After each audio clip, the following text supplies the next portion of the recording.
here we are. This is Sex Love Psychedelics, and I'm your host, Dr. Kat. Bringing you psychosexual conversations that will leave you intellectually turned on and hungry for more.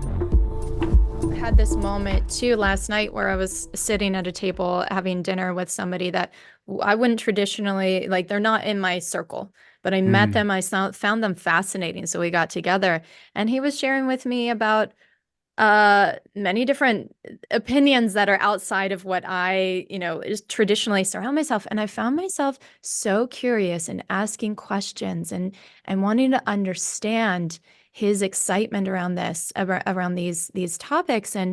And curiosity is one of those that I think can be challenging for many people to access or not know how to be curious, or people identify as being curious, but they're not.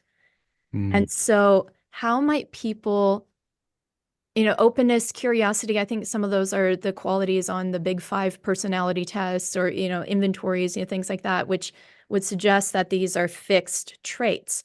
But what you're saying is we can train ourselves to be open, to be, curious. How would you suggest people start that? Yeah, you're absolutely right. So the big 5 personality traits in psychology, we know the first one, introversion versus extroversion. Mm-hmm. The last one, which often isn't talked about, is openness versus closedness to experience. So Yeah. I think that's important to bring up, just to say this is not some crazy woo-woo new age concept. Right. This is actually baked into the foundations of modern psychology. So, and to your point, it's a trait, which most of the time we think of traits in psychology as being fixed once we get to around the age of 30. Mm-hmm. So then the question becomes, well, how can we actually change ourselves at the level of trait? And I think what's really cool is that we now know that that is possible using various technologies. So one piece of this, which I know you're very interested in, is psychedelic assisted therapy. Yeah. Roland Griffiths in his lab, they did this really interesting study where they actually were measuring levels of openness before and after a high dose psilocybin guided journey. Mm-hmm. And they found that after the fact, levels of openness changed pretty radically, which in some ways isn't that surprising. Mm-hmm. What was really surprising is they went back to these people a year later and they found that this shift in openness, in this trait of personality, Mm-hmm. was actually lasting a year after one high dose psilocybin journey. So I think that's really interesting. And that says, okay, well, something like that modality can be really powerful. And then in the realm of practices like meditation, which is not as extreme and intense in the moment as something like psychedelic assisted therapy, but it's I think of it as like building the habit of openness over time, almost like the strengthening and conditioning program for openness. There too, you're starting to see research saying like the changes that are occurring in mindset, the changes that are occurring in the brain, they're happening at that level of trait. So we actually do have the ability to start to sort of like have a little more freedom and a little more flexibility around Mm-hmm. even our own personality traits, Mm-hmm. which I think is really exciting. It's exciting. It's really important for us to acknowledge too, so that we don't over-identify with these traits, because we're humans that are dynamic and we change throughout the day. My level of openness may be more available to me in the afternoon than it is in the early morning, or vice versa. And but then also, like, the pliability of our brain reminds us that we can change. Yeah, I love the point you make about like the variability throughout the day. Yeah. It's funny writing a book on openness and then being in this process where I'm like talking to a lot of people, doing a lot of events, promoting Mm-hmm. the book or whatever.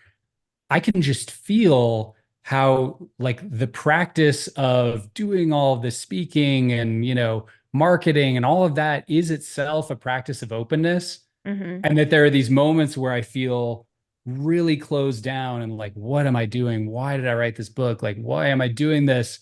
And then Mm-hmm. other moments where things get really expansive.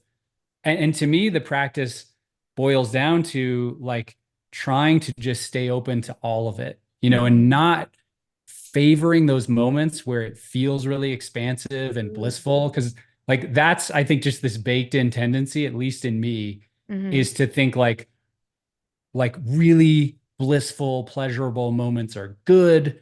The hard moments where there's a lot of self-doubt, a lot of sadness, a lot of fear, those are bad. I need to have less of those, more of the bliss. And so my practice has really just been like, all right, I'm just going to sit with whatever's arising. And right now what's arising is like afternoon anxiety. So, okay, let's see what that has to teach me.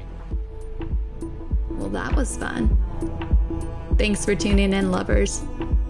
And if you want to experience more ecstasy and sexual liberation, head over to sexlovepsychedelics.com and learn about how you can join me for any one of my online or live events. And while you're there, grab my free guide on sex and psychedelics. Remember, this podcast is for entertainment and educational purposes only.